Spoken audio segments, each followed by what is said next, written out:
Together we grow, together we up, speak with confidence, shine with excellence.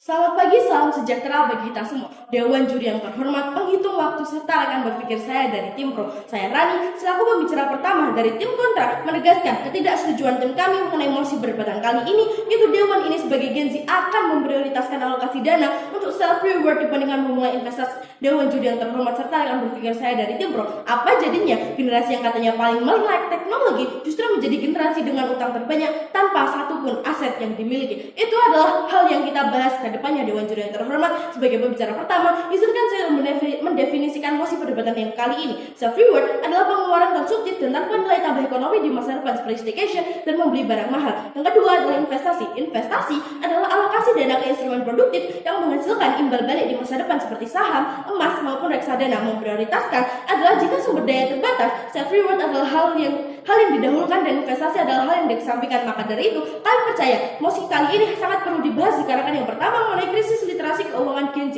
Dewan juri yang terhormat, data di OJK menunjukkan bahwa 60% debitur pinjol adalah generasi Z. Mereka mengambil pinjol bukan untuk investasi, namun untuk konsumsi gaya hidup ataupun self-reward.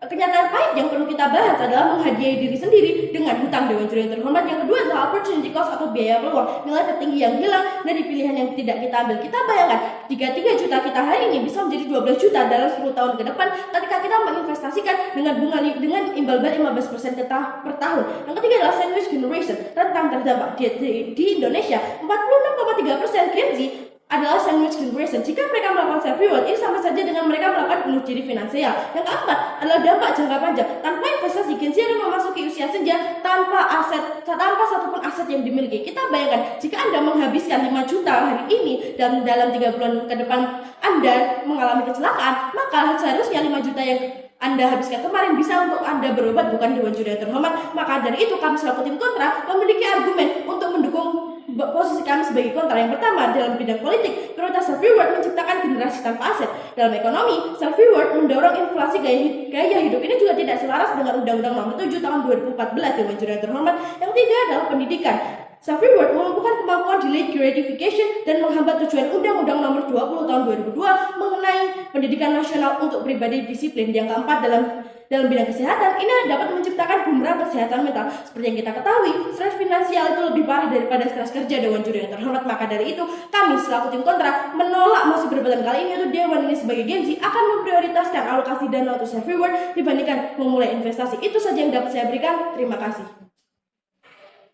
Selamat datang di pesta berbelanja hari ini, tapi tiketnya adalah masa depan Anda. Setiap rupiah untuk self-reward tanpa investasi bukanlah hadiah untuk diri sendiri, melainkan pinjaman mahal yang harus dibayar dengan nyawa finansial di usia pensiun. Selamat pagi, salam sejahtera untuk kita semua. Saya Tian, selaku pembicara kedua dari tim oposisi, menyatakan ketidaksetujuan kami terhadap mosi perdebatan kali ini, yakni Dewan ini sebagai Gen Z akan memprioritaskan alokasi dana untuk self-reward dibandingkan memulai investasi. Sebagaimana kita ketahui, bahwasanya landasan logika utama dari tim kami adalah biaya peluang atau opportunity cost. Apa itu opportunity cost? Opportunity cost adalah biaya yang hilang karena kita lebih memprioritaskan sesuatu hal lain dibandingkan investasi. Sebagaimana contoh, apabila kita membeli sebuah smartwatch seharga 3 juta dibandingkan dengan beli smartwatch bila kita membuat investasi seharga 3 juta dengan keuntungan 15% per tahun, dalam 12 tahun biaya tersebut akan meningkat menjadi 12 juta.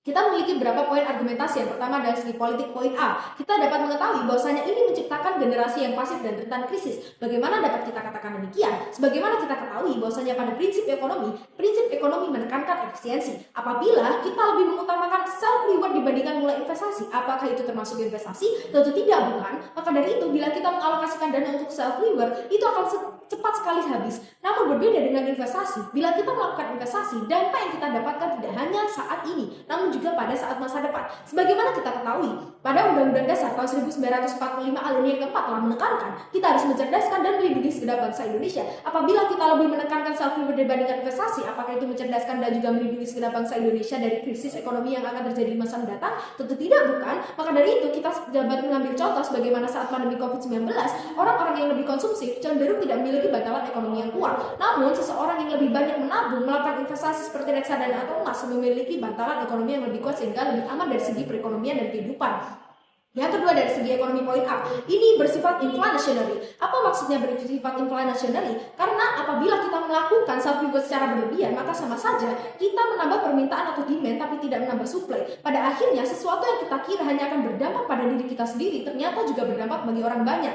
Sebagaimana kita contoh, Undang-Undang Nomor 7 Tahun 2014 tentang Perdagangan pasal 1 angka 1 sampai 2 telah menekankan bahwa kita harus menekan stabilitas barang. Apabila kita melakukan suatu kegiatan yang bersifat inflationary, apakah ini termasuk menekankan stabilitas barang? Tentu tidak, bukan. Sebagaimana kita ketahui bahwasanya konsumsi tanpa investasi sama dengan inflasi permintaan. Sedangkan prinsip ekonomi sendiri telah menekankan bahwa law of diminishing marginal utility, dan artinya kepuasan barang baru tidak akan tahan lama. Sedangkan apabila kita melakukan investasi, maka dampak yang kita dapatkan, kepuasan yang akan kita dapatkan tentunya akan berdampak secara jangka panjang.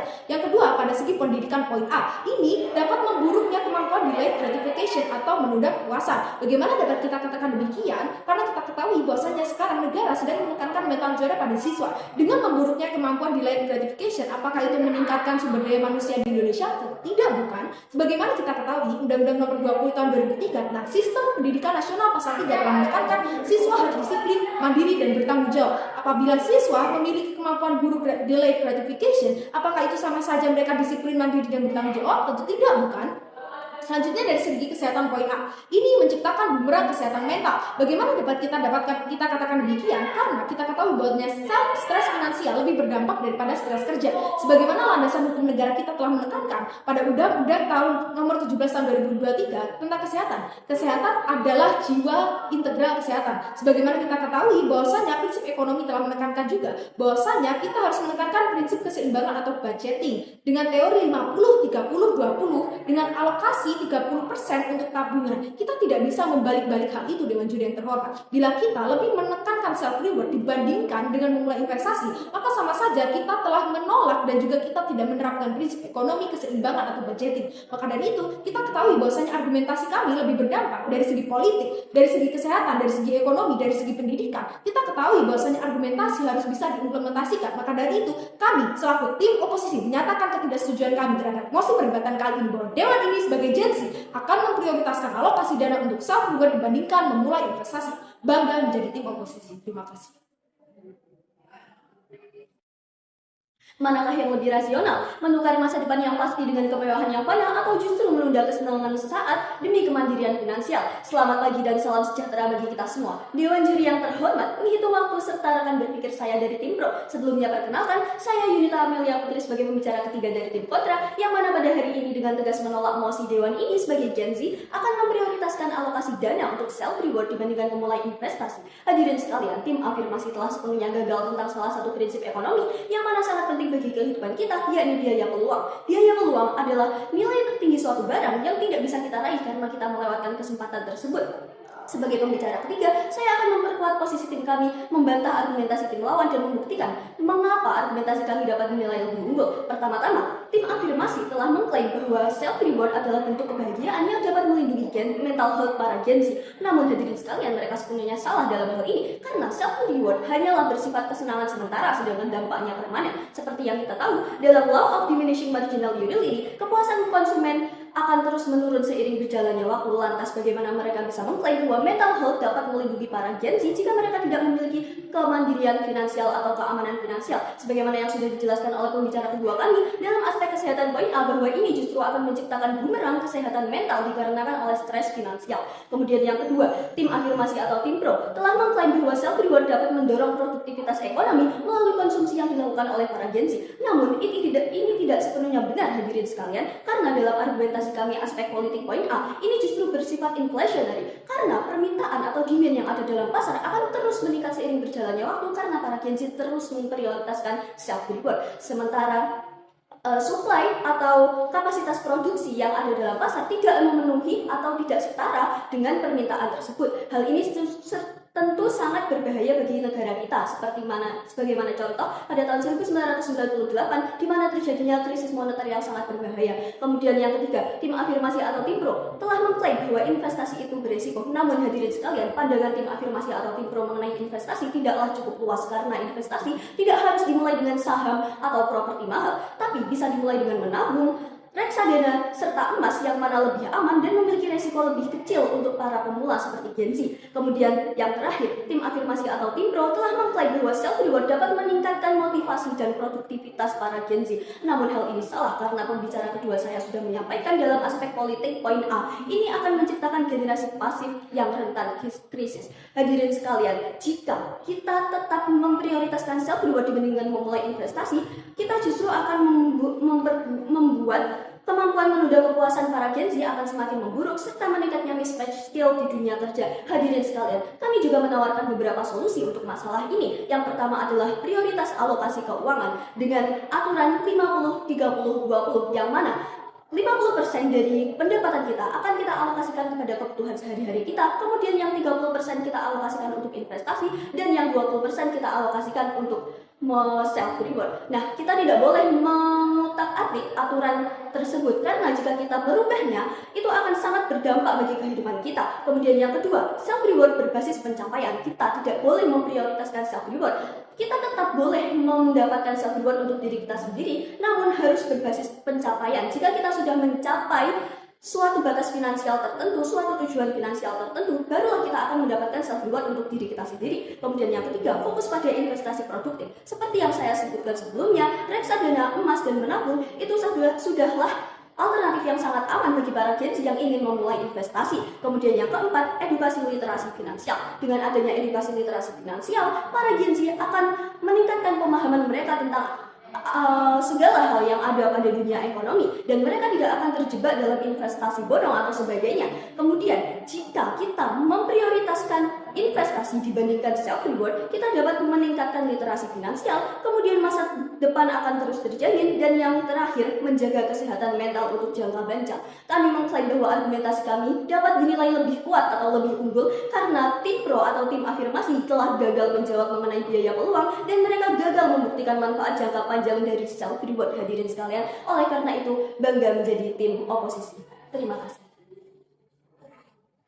Selamat pagi, salam sejahtera untuk kita semua. Saya Tiang selaku pembicara penyimpul dari tim oposisi menyatakan ketidaksetujuan kami terhadap mosi perdebatan kali ini bahwa Dewan ini sebagai Gen Z akan memprioritaskan alokasi dana untuk self reward dibandingkan memulai investasi. Sebagaimana kita ketahui bahwasanya tim afirmasi telah melupakan landasan logika utama kami, bahwasanya landasan logika utama kami adalah biaya peluang atau opportunity cost. Mereka mempertahankan argumentasi mereka dalam 4 poin. Yang pertama adalah kebahagiaan atau mental health, yang kedua adalah mendorong produktivitas ekonomi melalui konsumsi, yang ketiga adalah investasi itu berisiko, yang keempat adalah meningkatkan motivasi dan produktivitas. Dewan juri yang terhormat, apakah kita melarang adanya self reward? Tentu tidak, bukan. Ini sangat berbalik terbalik sebagaimana tim afirmasi yang gagal memahami pengertian mosi perdebatan kali ini. Bahwasanya kita ketahui mosi perdebatan kali ini kita tidak setuju apabila kita memprioritaskan alokasi dana untuk self reward dibandingkan memulai investasi.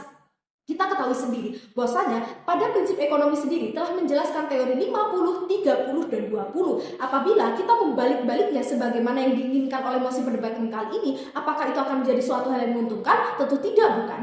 Tim kami telah memberikan 4 argumentasi utama dengan terstruktur. Yang pertama adalah dari segi politik poin A, menciptakan generasi pasif yang rentan krisis. Yang kedua dari segi ekonomi poin A, bersifat inflationary karena menambah permintaan atau demand tapi tidak menambah pasokan atau supply. Yang ketiga dari segi pendidikan poin A, memburuknya kemampuan delayed gratification atau menunda kepuasan. Yang keempat dari segi kesehatan poin A, yakni menciptakan beberapa kesehatan mental. Kami juga memiliki beberapa solusi. Yang pertama adalah prioritaskan alokasi keuangan. Yang pertama dengan teori 50, 30, dan 20. Yang kedua adalah self reward berbasis pencapaian. Jadi kita tidak mengutamakan self reward, namun kita tetap mengutamakan investasi dan melakukan self reward setelah kita mencapai sebuah pencapaian dalam segi keuangan. Yang ketiga adalah fokus pada investasi yang produktif. Yang keempat adalah edukasi literasi finansial. Kita ketahui bahwasanya tim kami telah menjelaskan 4 argumen utama dengan terstruktur dan telah berhasil menjawab argumentasi lawan dengan baik. Maka dari itu, bangga menjadi tim oposisi. Terima kasih.